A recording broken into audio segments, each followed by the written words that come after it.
Hey everybody, welcome back to New Life Church's Life Group Training Sessions, where our goal is to empower and to equip you to have the best life group ever. My name's Kurt, I'm one of the staff here at New Life Church, and today I want to talk to you about the topic of what to do if someone hasn't been there in a while.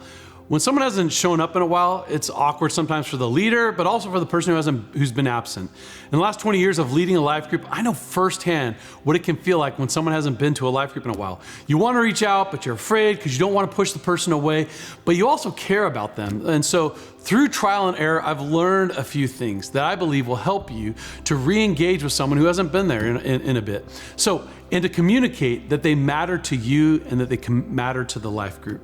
At New Life Church, one of our highest values is relationship with people. We believe in the value of a soul and that people and every person, they matter to God and they should matter to us.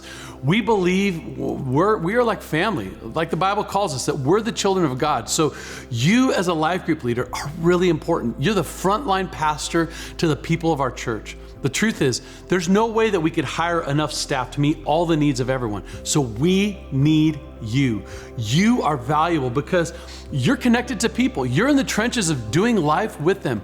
You could be one of the first people to notice when someone's hurting or when they're starting to pull back. So I want to implore you, encourage you to shepherd those that God has given you and to lead them with all diligence. Now, Hebrews 10:24 and 25 says this.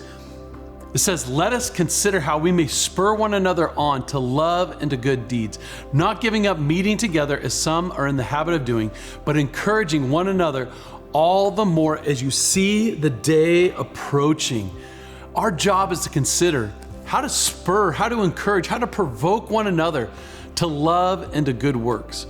The word spur is this word picture of someone who's actually stoking a fire up. You're stirring up the embers to kind of reignite that flame. We need people in our lives who will stoke the fires in our hearts for Christ that may not be burning as brightly as they once did. People deep down, they desire to be pursued, and it feels good to know that we're missed. What feels terrible is when no one notices that you're missed. So I want to encourage you, when someone hasn't been around in a few weeks, I want to encourage you, reach out. If they've missed a couple weeks, keep an eye out for them in church in a non-creepy way. So do you attend church together? Do you work together? Do you live near each other? If you see them, don't ever make them feel judged or shame them in any way. Instead, communicate your deep desire to help them connect with the group. But if you never see them or bump into them, try this. If they've missed a few weeks and you don't know why, try a few of these easy steps. If after missing 2 or 3 weeks in a row, maybe send them a text or an email. Let them know that you miss them and that you look forward to seeing them again soon at the group. After 3 or 4 weeks, maybe pick up the phone and actually call them. Here's a few things that you could say in that conversation. And I'll put this in the description below. Maybe you'd say something like this. Hey, Steve, how are you? Our life group, man, I just want to let you know, we miss you. What's happening in life? How are things going? What have you been up to? Wait for them to respond. Man, it sounds like, and then you would respond with something like this. It sounds like you guys have been busy.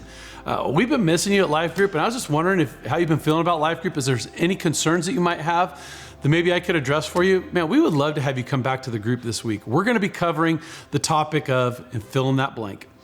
Before we get off the phone today, is there anything I can be praying for you about? Would you mind if I just take a second to pray over you, and then you go and you pray over them? And then here's the last thing you want to say. It was so good to hear your voice. Man, I just miss you.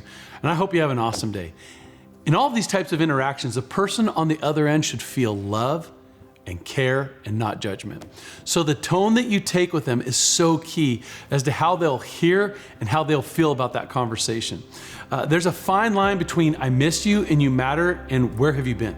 These conversations are really about support, about how can we pray, how can we care. So that's why we're checking in. Hear me in this.